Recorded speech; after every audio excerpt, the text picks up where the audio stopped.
In-nefqa tal-Gvern splodiet b'100 miljun euro fl-ewwel 3 xhur ta' din is-sena. Infiq li issa żdied għal 1147 miljun euro fl-ewwel kwart tal-2019. L-infiq żdied tista' tgħid f'kull qasam u jfisser li s-surplus tal-Gvern issa mhux talli spiċċa għal kollox tal-id-deficit li fl-ewwel 3 xhur tas-sena l-oħra kien ta' ftit inqas minn 6 miljuni, dis-sena kważi tripla għal 16.5 miljun.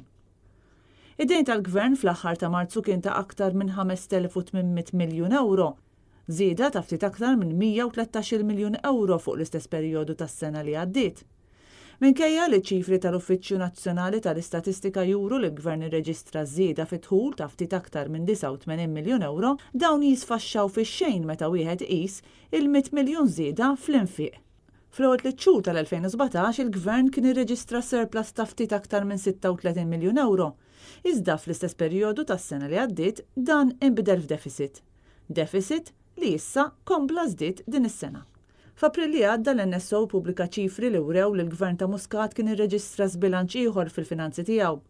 Dan ifisser li l-iżbilanċ żdied bi kważi d-doppju meta l-aħħar statistika kienet turi deficit ta' 70 miljun euro li issa sar 134 miljun euro.